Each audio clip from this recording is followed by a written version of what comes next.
नमस्कार, आपल्या सर्वांचं सहर्ष स्वागत।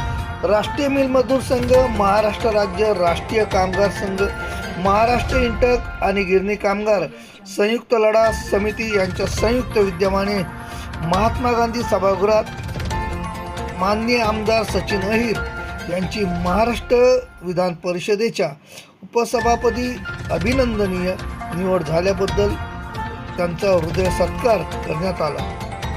या प्रसंगी सचिन अहिर उपस्थितांशी संवाद साधत होते।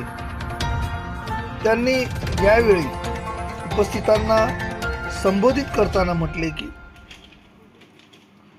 विधान परिषद उपसभापती म्हणून सभागृहात समाजातील शेतकरी, कष्टकरी, कामगार, गरीब अशा प्रत्येक शोषित घटकाला निश्चितपणे न्याय मिळवून दिला जाईल आणि यासाठी माझ्याकडून 100% प्रयत्न करण्यात येतील।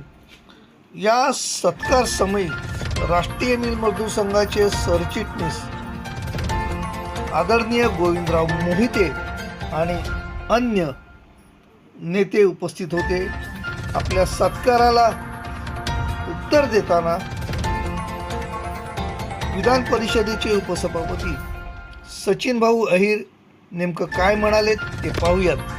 आज खरं तर माझा कामगार क्षेत्राशी गेल्या अनेक वर्षाचा संबंध आहे आणि तुम्हालाही मी जसं सभागृहामध्ये पण सांगण्याचं काम केलं तर एक कामगार आणि विशेषतः खटावसारख्या मिलमध्ये लागल्यामुळे एक वेगळं घनिष्ठ संबंध या क्षेत्राशी आल्यामुळे तो त्यांचा बहुमान होता आणि माझा बहुमान होता की त्यांच्या हस्ते आज हा सत्काराचा कार्यक्रम आयोजित केलेला आहे। राज्यभरामध्ये अनेक सत्कार होतील, यानंतर पण माझ्या मतदारसंघाच्या वतीने पण देखील नागरिक सत्कार केलेला आहे, परंतु कामगारांच्या वतीने तेही उपेक्षित असलेला जो समाज आहे त्याच्या हस्ते सत्कार करत असताना मला असं वाटते की एक मोठी जबाबदारी माझ्यावरती आता आहे। कारण या पदाला न्याय देत असताना, त्याची गरिमा वाढवत असताना तो उपेक्षित समाजाला न्याय कसं मिळेल या भावनेतूनच मला असं वाटते मी काम करण्याची माझी जिद्द आहे आणि त्याचा एक भाग म्हणूनच एक सत्काराचा एक मायाची शाळ घेत असताना एक जबाबदारीची शाळ माझ्यावरती पडली असं मी समजून त्या जिद्दीने त्यांचे प्रश्न सोडवण्यासाठी मी मदत करेन।